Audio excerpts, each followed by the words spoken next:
বর্তমান সরকার ক্ষমতা গ্রহণের পর উচ্চ পর্যায়ের নির্দেশে গত ৩ মার্চ দুর্নীতি দমন কমিশন দুদকের চেয়ারম্যান মোহাম্মদ আব্দুল মোমেন এবং ২ কমিশনার মিয়া মোহাম্মদ আলী আকবর আজিজি ও ব্রিগেডিয়ার জেনারেল অবসরপ্রাপ্ত হাফিজ আহসান ফরিদ পদত্যাগ করেন। এরপর ৩ মাসের বেশি সময় পার হলেও গঠন হয়নি নতুন কমিশন। এতে স্থবির হয়ে আছে দুদকের সব কার্যক্রম। এই সময়ে প্রায় ৭,০০০ অভিযোগ জমা পড়েছে দুদকের পত্রগ্রহণ ও প্রেরণ শাখায়। তবে কমিশন না থাকায় এসব অভিযোগ পড়ে আছে চেয়ারম্যানের দপ্তরে। দুদক সূত্র বলছে, অনুসন্ধান, তদন্ত, মামলা দায়ের, চার্জশিট অনুমোদন কিংবা সম্পদ জব্দের মতো গুরুত্বপূর্ণ সব সিদ্ধান্তই কমিশনের অনুমোদনের উপর নির্ভরশীল।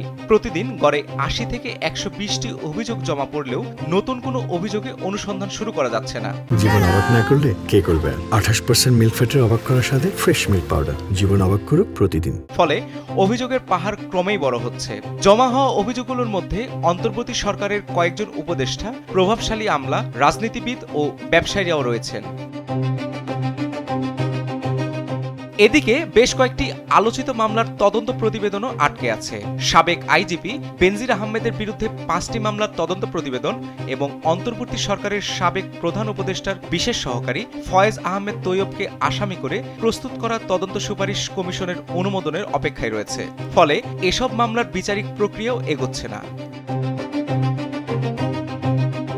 সবচেয়ে বেশি প্রভাব পড়েছে দুদকের এনফোর্সমেন্ট কার্যক্রমে।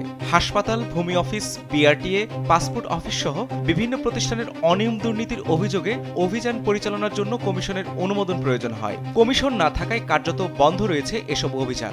হটলাইন ১০৬-এ পাওয়া অভিযোগের ভিত্তিতেও তাৎক্ষণিক ব্যবস্থা নেওয়া যাচ্ছে না।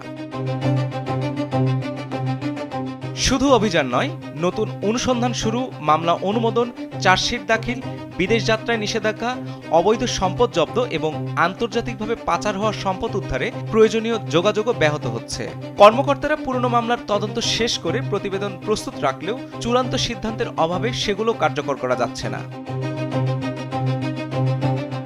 তবে নতুন কমিশন গঠনের প্রক্রিয়া শুরু হয়েছে। আইন অনুযায়ী সার্চ কমিটি গঠনের উদ্যোগ নেওয়া হয়েছে এবং সেই কমিটি যোগ্য প্রার্থীদের নাম রাষ্ট্রপতির কাছে সুপারিশ করবে। সরকারের পক্ষ থেকেও দ্রুত দুদক পুনর্গঠনের আশ্বাস দেওয়া হয়েছে।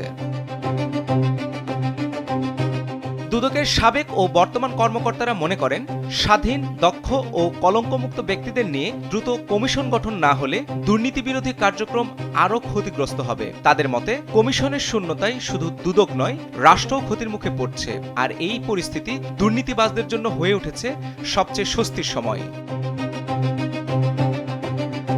রাসিব মোস্তফা, কালবেলা।